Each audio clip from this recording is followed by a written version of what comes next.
사랑하는 하나님 감사합니다. 우리에게 주님께서 살아계셔 주셔서 나를 지켜주시는 분이 내 하나님이심을 깨닫게 하여 주시니 감사합니다.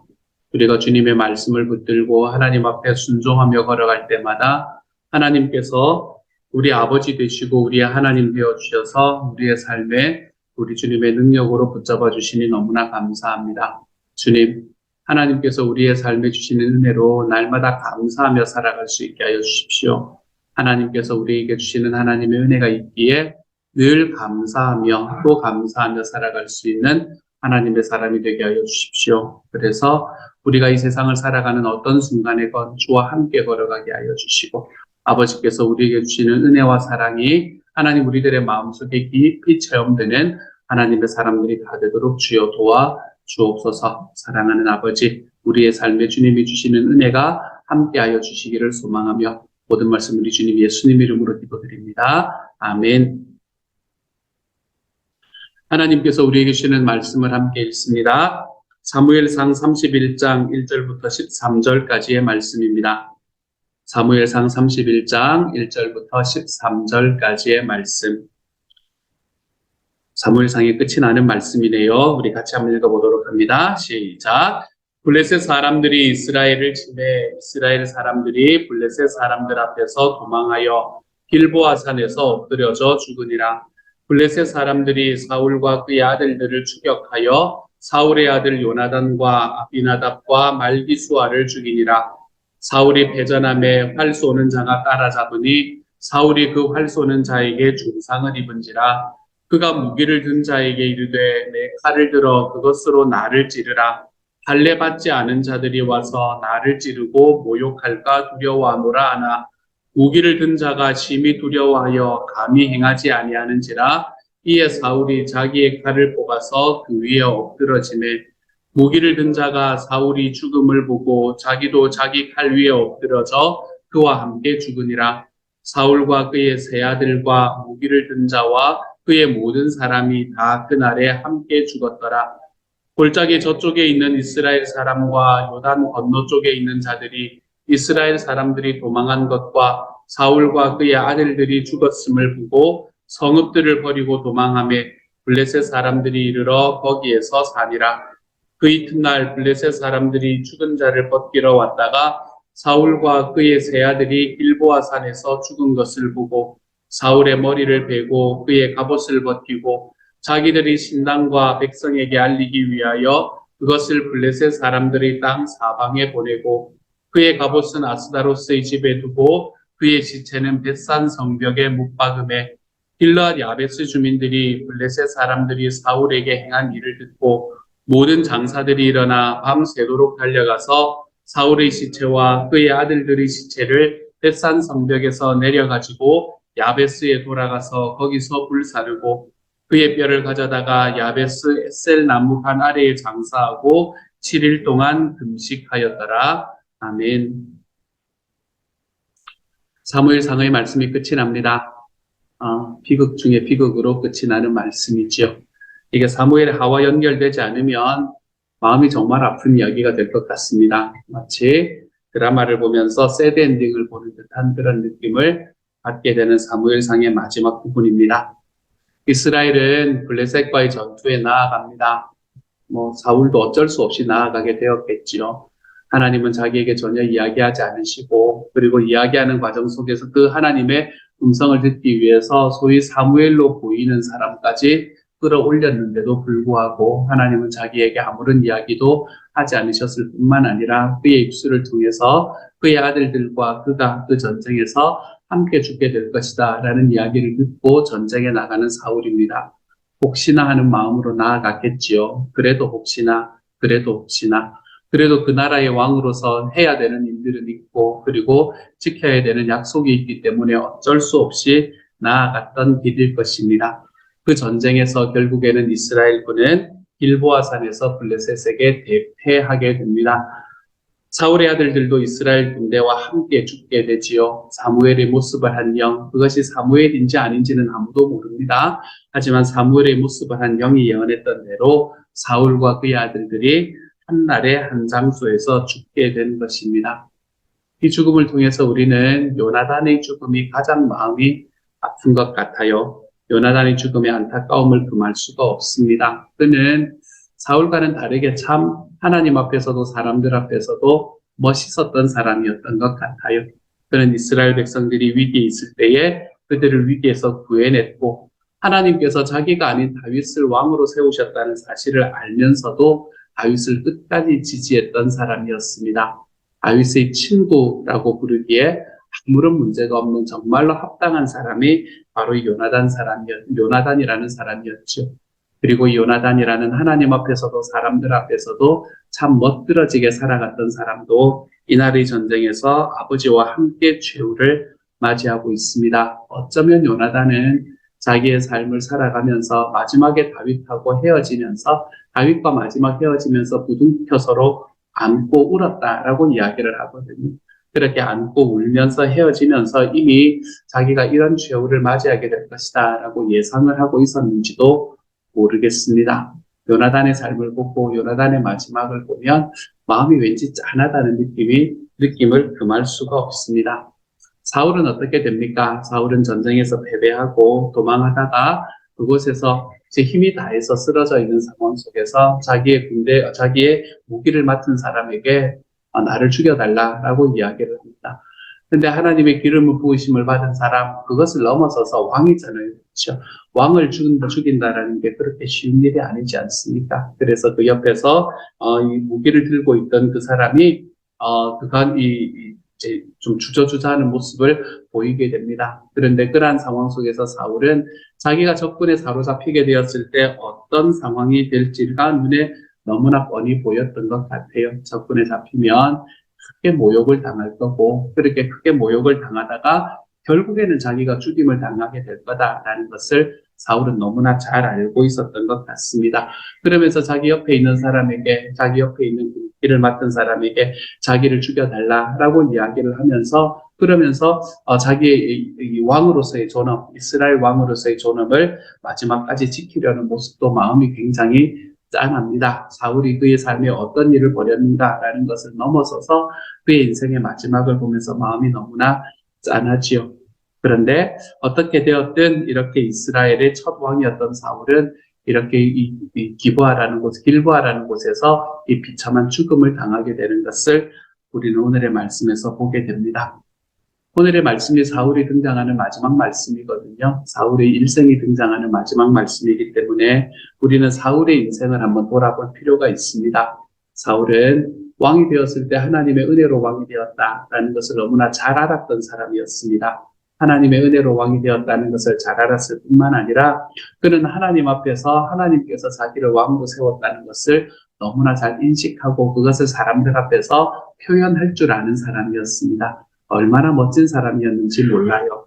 정말로 덩치는 산만한 사람이 그렇게 겸손할 수가 없는 사람이었습니다. 말씀을 보면 다른 사람보다 머리 하나는 더 있었다라고 이야기하는 것으로 보아서 그때 당시 이스라엘 백성들 안에서는 굉장히 큰 용사와 같은 사람이었던 것 같습니다. 그렇게 큰 용사와 같은 사람이 누구하고 싸워도 아무게 이길 수 있을 만한 그런 사람이 사람들 앞에서 이 마구 사이에 숨어가지고 자기가 왕이 되는 것을 부끄러워하는 정말로 하나님 앞에서 사람들 앞에서 얼마나 겸손한 모습으로 나아갔는지 모릅니다. 그는 그 순간에 하나님의 은혜로 자기가 왕이 되었다는 것을 너무나 잘 알고 있는 사람이었습니다. 자기가 살아갔던 자기의 족속은 이스라엘 중에서도 가장 작은 족속입니다라고 고백을 할 줄 알았던 사람이었죠. 하나님의 은혜로 왕이 되었다는 것을 알았던 사람이었음에도 그는 자기가 왕이 되어서 살아가는 과정 속에 이 하나님의 은혜를 점차 잊으면서 살아갔던 사람이 되어갔습니다. 그렇게 하나님의 은혜를 잊어가면서 그는 하나님 앞에 순종하지 못하고 스스로를 높이면서 살았습니다. 그러다가 하나님 앞에 결국 버림을 받게 되었지요. 그리고 평생을 질투와 두려움 가운데서 살았던 인생을 지속해 나갑니다. 사울의 인생을 바라보면 사울이 진짜 행복했을까라는 생각을 참 많이 해봅니다. 그는 왕이 되어서 왕으로서의 권세를 정말 원 없이 누리면서 살았던 사람이었지 않습니까? 그렇죠? 근데 왕으로서의 권세를 원 없이 누리며 살았던 이 사울이 과연 행복했을까? 그의 인생에 다윗에게 가졌던 질투와 두려움 속에서 다윗을 그렇게 쫓아다니면서 그렇게 쫓아다니는 과정 속에서 자기는 다윗을 결정적으로 잡지 못하는데 다윗은 자기를 잡았으면서도 결정적인 상황을 잡았으면서도 자기를 놓아주는 모습을 바라보면서 또한 자기 스스로가 너무나 자괴감에 빠져들어가지 않았을까? 나는 왜 이렇게 살 수밖에 없는가라는 생각을 하지 않았을까라는 느낌이 제 마음에 듭니다. 질투와 두려움에 사로잡혀가는 살아가는 인생, 이런 삶을 살아가는 사람은 그 사람이 어떤 지위에 올라가 있건 그 사람은 행복한 사람이 아닙니다. 하나님께서 나에게 주시는 하나님의 은혜와 하나님께서 나에게 말씀해 주시는 그 예수 그리스도로 인해서 내가 너를 의롭다고 보아주마라고 이야기하시는 그 하나님의 판단을 우리가 우리의 삶에서 깨닫고 살아가지 못하면 우리는 알게 모르게 우리는 우리 스스로도 비교하면서 살아가는 삶을 살아갈 수밖에 없게 되지요. 비교하다 보면 언제나 우리의 삶에는 질투와 두려움이 다가오게 되어 있습니다. 사랑하는 여러분, 사울이 걸어갔던 이 길을 저와 여러분은 걸어가지 않았으면 좋겠습니다. 우리의 삶에서 나의 삶의 가치를 판단할 때 누군가와 비교해서 판단하는 우를 범하지 않았으면 좋겠습니다. 나는 이런데 저 사람은 저런데 나는, 우리가 그렇게 생각하며 살아가지 않기를 소망합니다. 나의 남편을, 나의 아내를, 내 주변에 있는 나의 친구의 남편과 친구의 아내와 비교하면서 살아가지 않기를 소망합니다. 나의 부모님을, 나의 친구의 부모님들, 또 누군가의 부모님과 비교하면서 살아가지 않기를 소망합니다. 우리의 삶의 모습, 나에게 주어진 사람들, 이 사람들을 누군가와 비교해서 판단하는 것이 아니라 하나님께서 나에게 베풀어 주신 주님의 가장 최고의 은혜입니다. 라는 이 고백을 저와 여러분의 삶에서 하면서 걸어가 볼 수 있는 하나님의 사람이 다 되어 가시기를 소망합니다. 하나님께서는 특별히 우리가 하나님을 위해서 어떤 일을 해야 된다라고 이야기하시는 분이 아니라는 사실도 또한 좀 기억했으면 좋겠습니다. 사울은 평생 자기를 증명하려는 욕구 속에서 살아갔던 사람이었던 것 같아요. 나중에 다윗과 비교하면 자기와 다윗의 상황을 비교하면서 더더욱 그렇게 살아가게 되었던 것 같습니다. 나를 증명하려는 욕구. 내가 무언가를 잘 해내야 백성들도 나를 인정하게 될 거고, 내가 무언가를 멋들어지게 해내야 하나님께서도 나를 사랑하게 될 것이다 라는 이 자기 인정의 욕구 말입니다. 하나님 앞에서 자기 인정의 욕구를 가지고 살아가는 것만큼 헛된 일이 없습니다. 이게 왜 헛된가 하면 하나님께서는 우리를 절대로 자기 스스로를 인정하라고 이야기하지 않으시거든요. 하나님께서는 내가 너를 이미 가장 아름다운 사람으로, 가장 멋진 사람으로 보아주고 있으니까 걱정하지 마라, 이렇게 이야기하시는데, 그 하나님 앞에 대고 자꾸 우리는 우리 스스로를 인정받기 위한 욕구 안에서 계속해서 살아가게 됩니다. 근데 사실은 하나님 앞에 인정받기 위한 욕구라고 이야기하지만 그런 욕구들은 누구의 인정을 받기 위한 욕구인가 하면 내 주변에 있는 사람들의 인정을 받기 위한 욕구일 수밖에 없습니다. 왜냐하면 하나님은 우리의 삶으로 인해서 우리를 더 인정해 주시고 덜 인정해 주시고 하시는 분이 아니기 때문에 그렇지요. 하나님께서는 우리가 하나님을 위해서 어떤 일을 해서 주님 앞에 인정을 받는 자리에 걸어가는 것이 아니라 하나님과 사랑의 관계를 맺는 것을 더욱 소망하십니다. 주님께서는 우리가 주님과 함께 머물러 있기를 원하세요.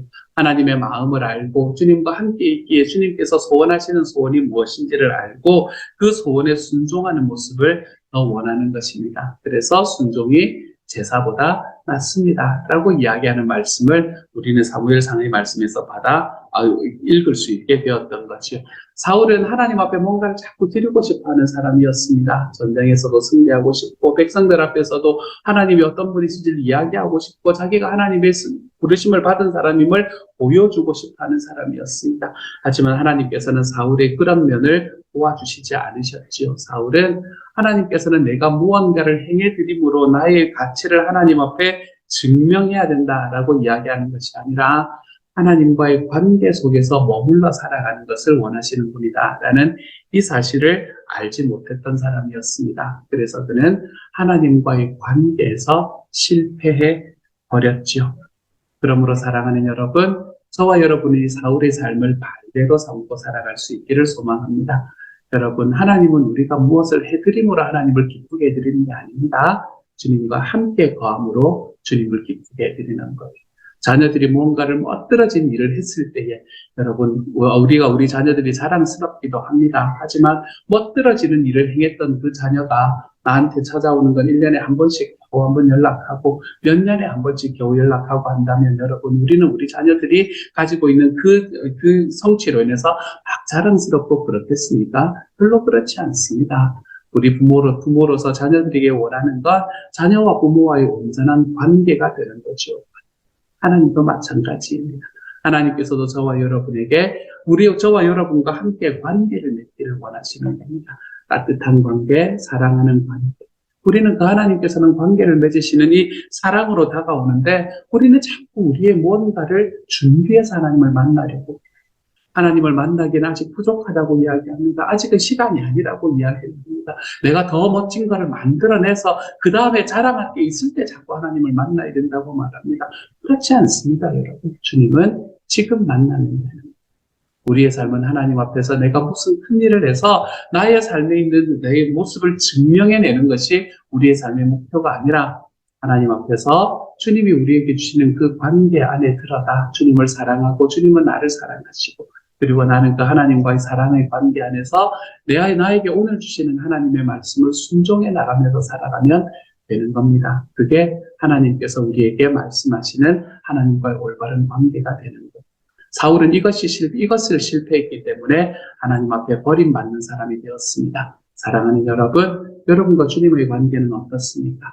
여러분과 주님의 관계는 지금 사랑의 관계로 맺어져 있습니까? 여러분은 주님 앞에 뭔가를 준비해서 가야 되는 것이 아니라 지금 내가 가진 모습 그대로 하나님 앞에 나아가도 아무런 문제가 없는 삶을 살아가고 있습니까? 내 삶의 목표는 무엇입니까? 내 삶의 목적은 내 삶 속에서 하나님 앞에 사람들 앞에서 뭔가 큰 일을 행해내므로 나의 이름이 드러나는 것입니까? 그렇지 않으면 그것이 비록 작은 곳이라 하더라도 주님께서 나에게 말씀하시는 자리에 순종하는 삶을 살아가 보는 것입니까? 우리 주님 앞에서 순종하며 걸어갈 수 있는 하나님의 사람이 되기를 소망합니다. 그래서 이 사울이 빠졌던 것 같은 이 함정에 빠지지 않기를 소망합니다. 순종이 제사보다 낫습니다, 여러분. 이 길로 걸어가 볼 수 있는 하나님의 사람이 되어 가시기를 우리 주님의 이름으로 소망합니다. 사울과 그의 아들들이 죽은 것을 블레셋 사람들이 발견을 합니다. 오늘 말씀을 보면 사울의 머리를 베니다. 그리고 갑옷을 벗기고 블레셋으로 보내지요. 그리고 갑옷은 신전에 두고 그리고 시체는 성벽에 못 박았다라고 오늘의 말씀은 이야기를 합니다. 아마 자기의 백성들의 사기도 드높이고 자신들이 신이 더 세다는 것을 과시하기 위해서였을 것입니다. 이것은 블레셋 사람들이 특별히 잔인했기 때문에 그런 게 아닙니다. 예전에는 다 이랬었어요. 예전에 고대뿐만이 아니라 사실은 요 근래에 와도 그랬었잖아요. 그렇죠? 벌써 몇백 년 전만 해도 이런 일들이 수시로 일어나는 일이었습니다. 그러므로 이것은 고대에 특별히 전쟁에 있어서 흔히 있는 일이었었지요. 근데 이 이야기를 누가 들었나 하면 그 시체가 매달려 있다라는 이야기를 누가 듣나 하면 길르앗 야베스 사람들이 듣습니다. 이 길르앗 야베스 사람들은 그 소식을 듣고 밤새도록 달려옵니다. 그리고 목숨을 무릅쓰고 죽음을 무릅쓰고 사울과 그 아들의 시체를 가져와서 화장을 해줍니다. 왜 그런가 하면 더 이상 모욕을 당하지 않기 위해서 그렇게 했었지요. 이렇게 하는 일은 사실은 목숨을 건 위험이었습니다. 그리고는 7일간의 금식을 하면서 슬퍼하게 됩니다. 여기서 갑자기 드러난 갑툭튀했거든요. 갑자기 툭 튀어나온 이 길르앗 야베스 사람들은 과연 왜 이런 일을 했을까? 우리가 보았던 사무엘상 11장의 말씀에서 우리는 그 스토리를 발견해낼 수 있습니다. 사무엘상 11장의 말씀을 보면 사울이 막 왕이 되었을 때 암몬 사람들이 이 길르앗 야베스를 침략하게 됩니다. 근데 그 소식을 근데 이스라엘 백성들은 두려워서 그것을 도와주려고 가려고 하지 않지요. 그때에 갓 왕이 되었던 사울은 이스라엘 백성들을 이끌고 가서 그들을 구해줍니다. 이 소리를 이렇게 탁탁 잘라가지고 이렇게 쫙 보내면서 너희가 이 전쟁에 함께하지 않으면 하나님께서 너희를 이렇게 하실 것이다 라고 이야기를 하면서 백성들을 독려하고 그리고는 백성들을 이끌고 가서 길르앗 야베스 사람들을 구해주게 됩니다. 길르앗 야베스에 살았던 사람들은 그 은혜를 잊지 않고 있었던 거지요. 그래서 모두가 사울을 손가락질하는 그 순간에도 이 사람들은 자기들에게 베풀어 주신 은혜를 절대로 잊지 않았습니다. 저는 이 길라디 야베스 사람들의 모습을 보면서 제 마음속에 크게 감동이 되었습니다. 사울은 여러모로 봐서 실패한 왕이었거든요. 어떤 면으로 보아도 그는 실패한 왕이 분명한 사람이었습니다. 하지만 자기들에게 베푼 은혜를 기억하고 그 은혜를 갚고 있는 모습을 오늘 길라디 야베스의 사람들에게서 볼 수 있게 됩니다. 이 사무엘서의 저자도 이 사울의 이야기가 이렇게 마무리되는 것이 더 훈훈하다라고 생각을 했던 것 같습니다. 그래서 이 말씀을 보면서 저는 여러분과 같이 나누고 싶은 게 우리도 은혜를 좀 알면서 살아갔으면 좋겠다라는 생각을 제 마음속에 합니다. 은혜를 받았으면 좀 은혜를 잊지 않고 갚으면서 살아갔으면 좋겠다라고 생각이 듭니다. 우리들의 삶에서 은혜를 갚는다라는 것은 두 가지의 방향으로 이야기를 할 수 있습니다. 내가 그 사람에게 은혜를 갚을 수 있으면, 되갚을 수 있으면 되갚으면서 살아가는 것이 참 소중합니다. 나에게 은혜를 준 사람이 있으면 그 사람에게 은혜를 되갚으면서 사는 것, 그것이 우리에게는 또한 소중한 일이고요. 근데 우리는 은혜를 갚을 수 있는 또 한 가지의 방법이 있습니다. 우리는 부모님에게서 은혜를 받았지만 지금은 되갚을 수 있는 부모님이 안 계실 수가 있잖아요. 이제는 돌아가셔서 부모님이 계시지 않을 수가 있습니다. 그러면 내가 되갚을 수 있는 사람이 없을 때는 어떻게 하면 되는가? 우리가 되갚을 수가 없을 때는 pay forward를 해주시면 됩니다. 내가 누군가를 향해서 내가 받은 것을 그 사람에게 되갚는 것이 아니라 내가 누군가 다른 이들을 향해서 그것을 갚아내면서 살아가면 되는 겁니다. 길라디 야베스의 사람들은 자기의 목숨을 걸고 자기들이 받았던 은혜를 되갚았던 사람이었습니다. 사랑하는 여러분, 저와 여러분도 은혜를 좀 갚으며 살아갈 수 있는 하나님의 사람이 되십시다.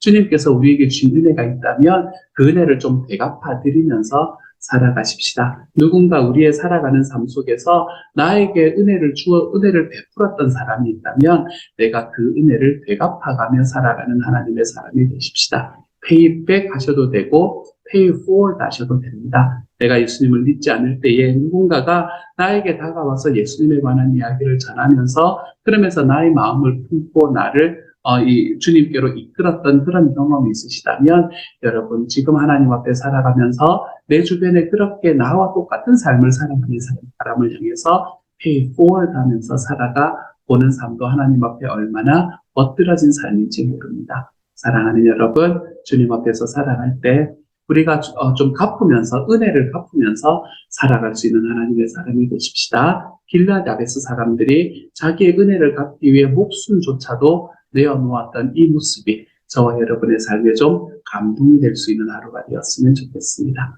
그래서 오늘 하루 살아가면서 내가 은혜를 받았던 사람이 누구인가 한번 손으로 꼽아보시고 그리고 내가 그 사람들에게 다시 한번 내가 감사의 마음을 두고 기도하고 그리고 그분들에게 갚을 수 있는 것들은 좀 갚으면서 살아가 볼 수 있는 하나님의 사람.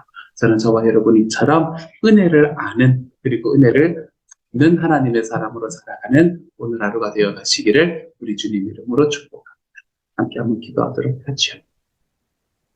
사랑하는 하나님, 하나님께서 사울의 삶을 우리에게 보여주셨습니다. 오랜 기간 동안 보여주셨던 사울의 삶 속에서 하나님, 정말 사울이 살아왔던 삶이 마음이 너무나 아프고 그가 살아왔던 삶을 우리의 삶을 우리의 관례로 삼으면서 살아갈 수 있기를 소망합니다. 사랑하는 주님, 우리가 순종이 제사보다 낫다라는 것을 기억할 수 있게 하여 주십시오. 하나님께서 우리에게 원하시는 것은 내가 하나님 앞에 무언가 큰 일을 행해드리는 것이 아니라 주님과 함께 거하면서 주님이 말씀하시는 것에 순종하는 것이라는 것을 기억하게 하여 주시고 그래서 우리가 이 땅을 살아가는 과정 속에 하나님 앞에 순종하는 것이 내가 주님께 드리는 큰 제사보다 훨씬 낫다는 것을 기억하며 살아가게 하여 주십시오. 또한 오늘 하루 살아가면서 길라디 야베스의 예를 보면서 주님 그것을 우리의 삶의 본으로 가지고 살아갈 수 있게 하여 주십시오. 사랑하는 주님, 이것이 우리의 삶에서 은혜를 받은 사람들을 기억하며 살아가는 삶, 그 은혜가 있으면 갚으며 살아가는 삶으로 주님 우리의 삶이 바뀔 수 있게 하여 주시고 그렇게 길라디 야베스에 있는 사람들이 사울에게 했던 것처럼 우리도 우리의 삶의 은혜를 베풀어 주었던 이들을 향해 하나님이여 정말 감사한 마음으로 갚으며 살아가 볼 수 있는 하나님의 사람들이 다 되도록 아버지 도와주옵소서. 모든 말씀 우리 주님 예수님 이름으로 기도드립니다. 아멘. 하늘에 계신 우리 아버지여, 이름이 거룩히 여김을 받으시오며 나라 임하옵시며 뜻이 하늘에서 이룬 것 같이 땅에서도 이루어지이다. 오늘날 우리에게 일용할 양식을 주옵시고 우리가 우리에게 죄 지은 자를 사하여 준 것 같이 우리 죄를 사하여 주옵시고 우리를 시험에 들게 하지 마옵시고 다만 악에서 구하옵소서. 대개 나라와 권세와 영광이 아버지께 영원히 있사옵나이다. 아멘.